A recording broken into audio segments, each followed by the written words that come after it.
Сьогодні на сесії Київради буде розглядатися, на моє переконання, дуже такий аргументований, правильний і виважений проект рішення, який стосується співфінансування громадян і безпосередньо міста. Питання полягає в тому, що з 16 років після Києва почала діяти програма 70 на 30. 70% ремонтних робіт виділялися кошти з бюджету міста Києва, 30% повинні були сплатити мешканці, що підтверджує їхню самоорганізацію і наміри покращити свій житловий фонд.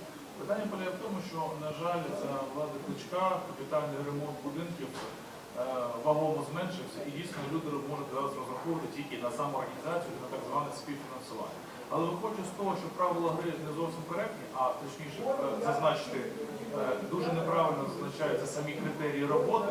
Критерії роботи такі, що незалежно від того, який стан будинку, скільки років в будинку і які ремонтні роботи, ставка була 70 на 30. Ми вважали, що це неправильно, і спочатку у нас було запропонований абсолютно, вважаю, вірний варіант, що відштовхуючи від віку будинку, скільки років будинку, така і повинна бути прогресивна ставка на ремонтні роботи. Наприклад, якщо будинку понад 50 років, ставка повинна була бути, що 95% дає місто фінансування і 5% дають мешканці. Це дійсно могло зорганізувати людей, тому що не можна порівняти, наприклад, Хрущовку, який понад 50 років, десь на мікрорайоні Липі, і якусь нову будову в Дарницькому районі або в Деснянському районі, які там буквально 10-12 років, ще новенький будинок. Хоча ставка у них однакова. Але, на жаль, даний проект рішення не був підтриманий департаментом ЖКІ, і намагалися ми працювати трішки інші критерії. Ми знайшли певний компроміс. Зрозуміло, що я не зовсім з ним погоджуюсь, але дана ситуація точно покращує сьогоднішні положення міста Києва і самої програми 70 на 30. І був запропонований механізм, що відсоткова ставка буде залежати від ремонту робіт. І хочу зазначити, що ремонтні роботи, де ставка буде зменшена. Проведення капітальних ремонтів, технічне переоснащення ліфтів та ліфтового обладнання.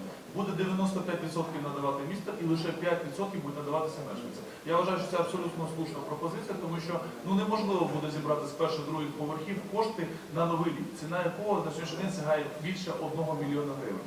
Дане положення і дана правка дозволить самоорганізуватися населенню і дійсно оновити ліфтове обладнання або повністю закупити новий ліфт. Наступне, те ж саме стосується капітального ремонту покрівлі. Дуже важко збирати у мешканців першого, другого, четвертого, п'ятого поверху кошти, якщо вони не страждають від того, що покрівля знаходиться в аварійному стані.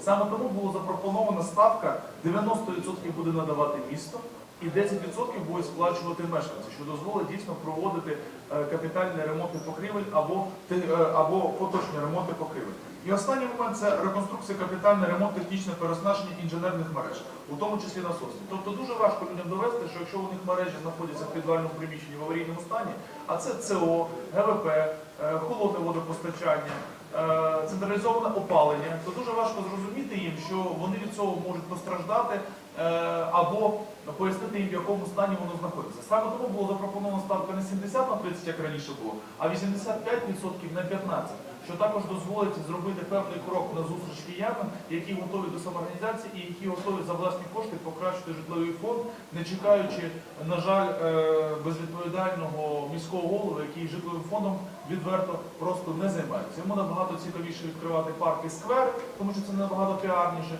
ніж перекривати, наприклад, централізоване опалення, перекладати мережі або гаряче водопостачання. І, щоб ви просто розуміли, квінтесенція всього цього є парк Веселка на Дикрові, де стоять 5 хрущівок по Туполю 16 АБВГ, які знаходяться в аварійному стані, де немає практично каналізації, де в аварійному стані знаходиться покрівля, але поряд 50 метрів є парк Веселка, на який хочуть виділити 29 мільйонів гривень. Оце називається сьогоднішні пріоритети міської влади.